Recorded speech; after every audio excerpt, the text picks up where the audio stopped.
Demons enter the body through the eyes.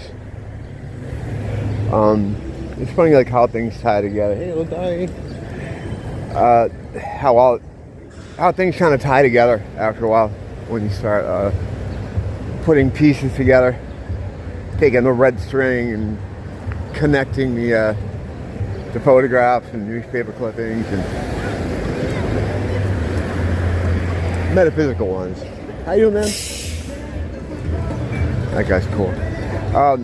You know, I always talk about how when you walk through crowds of people or when they're trying to cross the street or something, you always want to keep your eye line fixated on the second floor of buildings. And if there are no buildings, you imagine where the building would be. Hi there. Hey. How you doing? All Right. What about you? Not bad. Have a good night. So you keep your eyes where the second floor would be if there was a building. Sunglasses help a lot. I don't like wearing sunglasses as they were designed to keep deprive you of vitamins from the sun. A lot of those the nutrients you get from the sun, like demons, come through the eyes. So the idea of making sunglasses popular when they did, how about the 1940s, when they had all the celebrities showing up at Hollywood premieres and made sunglasses part of the Hollywood experience. Everyone's showing up on their sunglasses. Look, our friend's got his. May Dunaway has hers, whatever the fuck their names are, you know. Yeah, they want to popularize that. It's just another way to cut you off from God and the sun and the things that you need to make yourself healthy. But, so, for a long time, I really was against wearing them. But after a while, it just becomes so much of a hassle trying to avoid the eye lock. You know, like when you, if I was to bring my eyesight down to crowd level, not on the second floor, and I didn't have sunglasses on, everyone in the immediate area would be playing eyeball footsies with me. Like it would just be like, oh, eye lock. They're trying to see how strong the front door is. Because, you know, all these people are demon infested. They don't have souls to overtake, so the demons would much rather be in someone like me. But when they're in these other bodies, they're always looking into your eyes because they want to see how strong the door is. See if they can possibly get in there. And it sounds schizo, I know, and it's not something you learn overnight. It's something you put together. That's why a lot of this information about the metaphysical world, these esoteric subjects, they're so hard to pass that information down because it's not like you won't find this stuff written in a book. You won't find this, well, I mean, generally.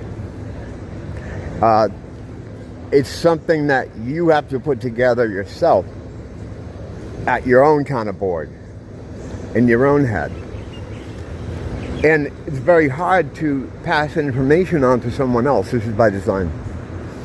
But what you can do is kind of put some hints there.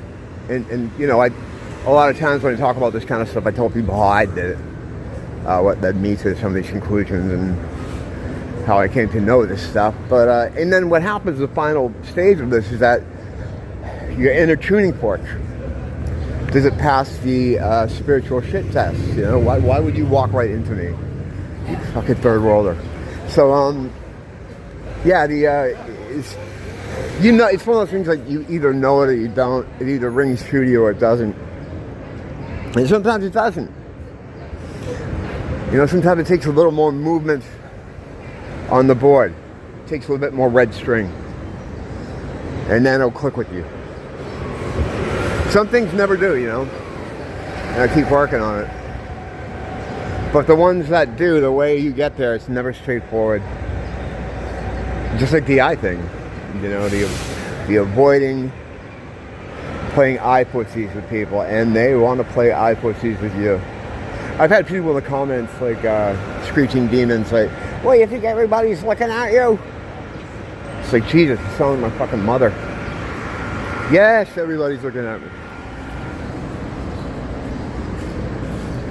Jazz Coleman, singer for Killing Joke, was in a documentary for a film he was making, like a fiction film, like a movie about something. I forget what it was. He's been in a couple movies. And he's talking about how shamans would wear makeup or on their eyes, war paint, when they would do rituals or ceremonies that would have to deal with other spirits, or when confronting demons. Because the idea is that, how I said earlier, they try to get in through the eye. When I said earlier, thank you. Get your fucking words straight. How they try to get in through your eyes. The idea is you charge the makeup or charge the war paint, and then you put it around your eyes, and then when the demons try to get in, they get trapped in the paint. So then when you go home and you wash it off, the demons go out through the, they go out down the drain or down the sink or wherever you wash it off with the makeup. It traps them there. Same thing with glass. That's why people put salt down around windows or doors to keep demons out, because they get stuck in the glass. I was talking to a homeless guy the other day about how people act like fucking demons when they're on meth, because I believe they are in the glass. You know, it's the same kind of thing. Because you know, the drug where people act that way. Maybe angel dust, but I don't have a lot of experience with that. I've never done that. But you can see that kind of behavior in that too. But meth is a whole different thing.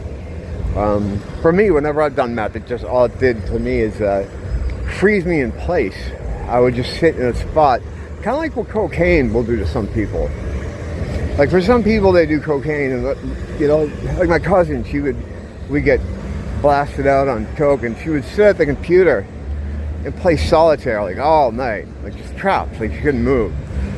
I'm the same way with a lot of amphetamines. Like I was on Adderall for about, I don't know, 10 years. It was awesome. A lot of times though, when I would take too much, I'd get paralyzed. I'd get frozen. My friend who had gone to a doctor and had talked to him about people who do meth, a lot of times having blood clots because they would sit in one position or stay in one position for a long time because of the meth. I know when people think about those kind of stimulants, they think of people like wigging out and maybe being overactive. I think that's the demon kind of aspect of things, because when demons get in a body, they try to figure out how that body works, and a lot of times they'll push it to its limit.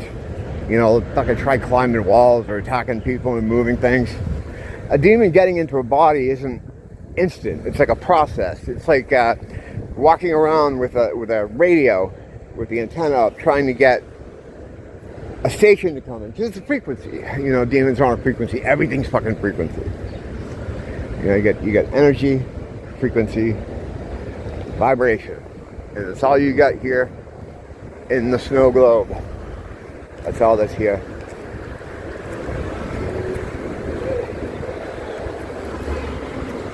Yeah, so watch your eyes.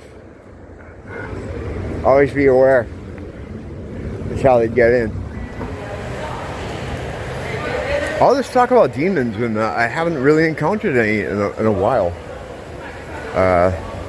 It's kind of weird too, because I've been noticing people all over social media have been having these a lot of supernatural type experiences. None here, you know, none here. It's kind of weird.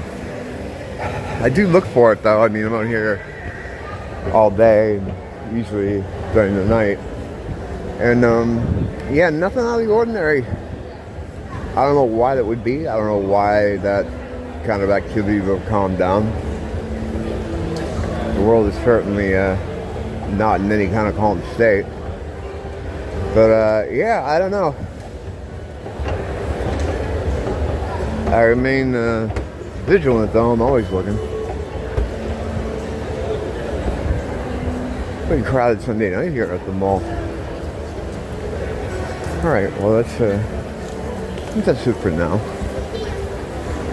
I gotta finish this video I'm doing on Brian Wilson's death. It's not anything elaborate, but I do like to have some stuff together for it, pictures and things like that.